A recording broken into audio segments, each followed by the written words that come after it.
Senator Elpidio Quirino has imprisoned in this building for ito yung bala niya. So guys, papasok tayo sa Port Santiago, no?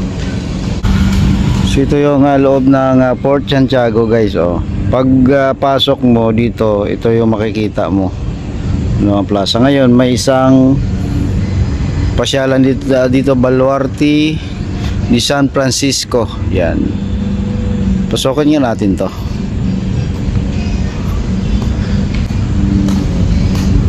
May mga lumang building dito, tapos dito may akyatan, ano, doon, no, kung ano. Sige, explore natin lahat to.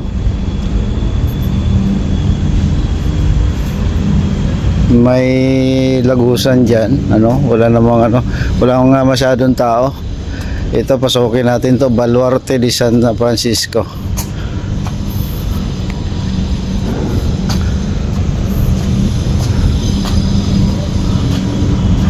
Oh, okay, maganda rin, no.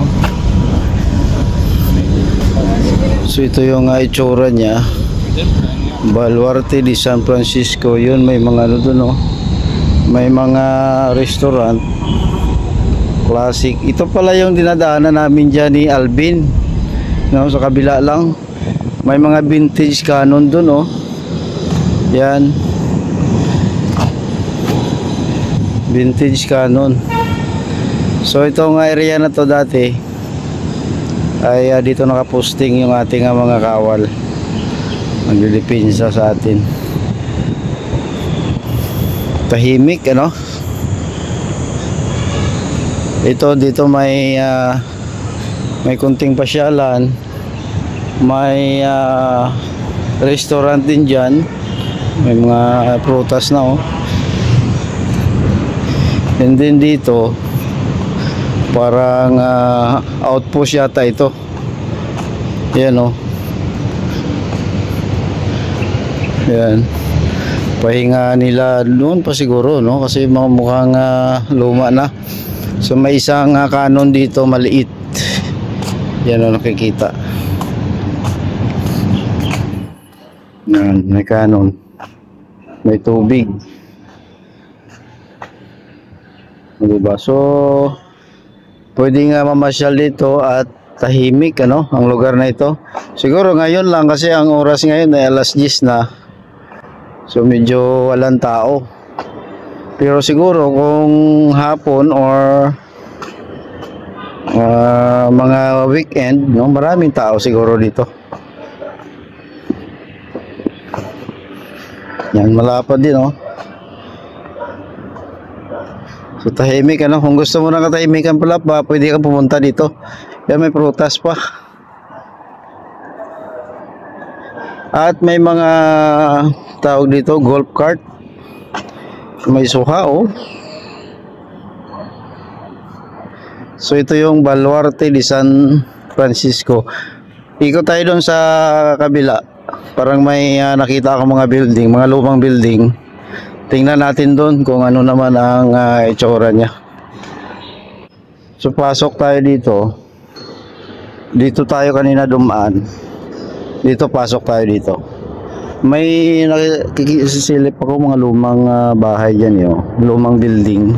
Pero hindi naman siguro luma kasi kita ko may mga H-beam na, eh. So maka-moderno na. Pero ito may lagusan dito. Siguro dati ito ay daanan ng mga kawal. So naiba na siguro ang itsura. So may mga lumang poste pa, no, yan, mukhang luma pero inaayos na ito, yo. Kita ko may mga H-beam na. At dito may pasyalan din sa kabila, oh. Ganda pala ng lugar nito, daming lagusan. So sa kabila na yan, dyan na kami dumadaan, papunta na yan sa Delpan Bridge. Yan. So may mga gulay na, may mga ano na, malunggay. So luma, oh. Lumang-luma ang building na yan, pero sa loob para na-renovate na siya dahil may H-beam na, metal. Pero yung hollow blocks niya makaluma pa.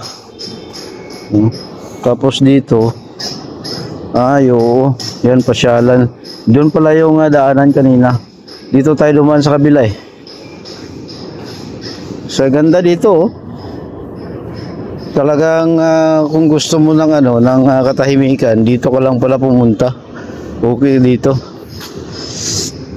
Sa Baluarte de San Francisco.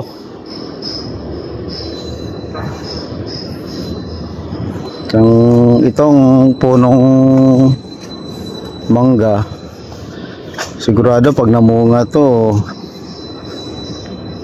kita ng mga nagbabantay dito kasi sila ang makabenepisyo dyan. So dito may daanan. Dito pwede tayo bumaba. Daanan na naman to. So dito tayo dumaan guys oh. Diba? So may punong mangga. Napakatahimik na lugar no?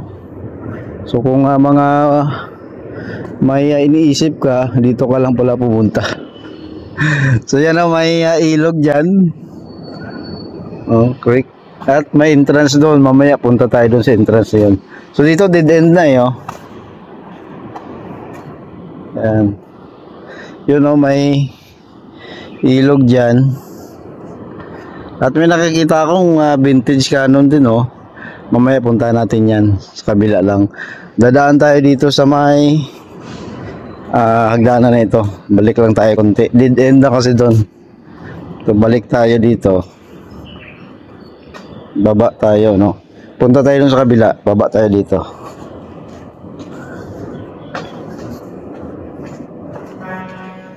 Yun.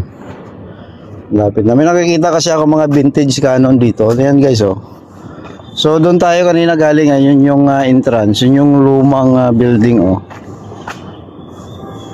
So yung vintage cannon oh. Yan mga vintage. Yan.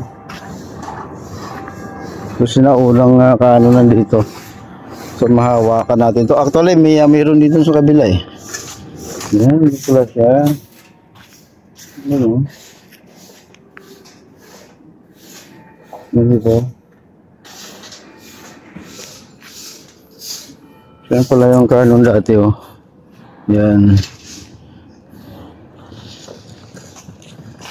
So dito nila, dito sinisindihan. Puputok oh.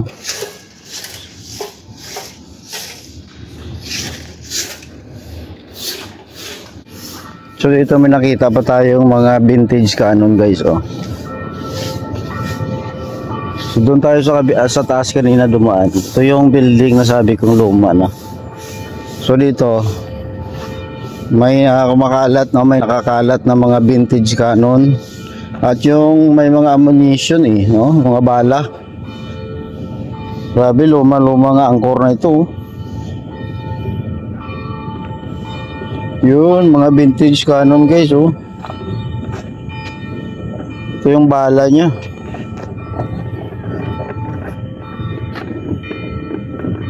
So I'm sure ito ano naman to,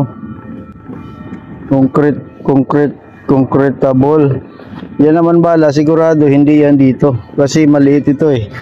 So yan, sigurado sa malaking canyon yan no? Diba? Nagkalat lang. So yan naman sigurado hindi napuputok no? Kasi tingnan nyo guys, so may butas dito. So sigurado diyan yan yung ano niya, pag tumama ito yun yung puputok. So ito yung concrete shell. So yan yung sharp niya na tama sa iyo no, diba? So ano naman to, malaking bala din ano? Dami oh. Diba? So grabe nagkalat lang dito ang canyon at saka bala.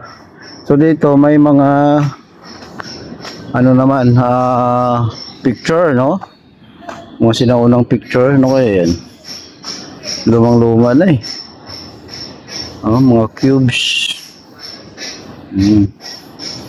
So ito yung Baluarte San Francisco ano. Ayan. So pagpasok nyo sa Port Santiago, ito yung makita nyo no, pag dumaan kayo sa may Intramuros. So, American Barracks, so constructed as a component of the Seaside Defense of Intramuros, forms a part of the fortification of Intramuros, which were declared as a national historical monument 1951. So dito guys, so may nakalagay, Senator Elpidio Quirino has imprisoned in this building for ilan yun? 16 days and 1943, no, 16 days. So dito nakulong daw si dito kinulong, no, si Senator Elpidio Quirino. So dito sa the ruins of American ito yung building pala, no. So hindi tayo makapasok kasi under renovation close siya, pero nakikita natin talagang lumang-luma, no, ang building na ito. Yan, dyan nakulong pala si Senator Elpidio Quirino. Ayun, dito yung pagpasok mo lang sa Port Santiago, no. Yan. Grabe yan pala dyan, dyan siya nakulong. Saan kaya banda dyan, ano? So somewhere, no, sa mga kwarto na hindi lang tayo makapasok. So dyan pala siya nakulong.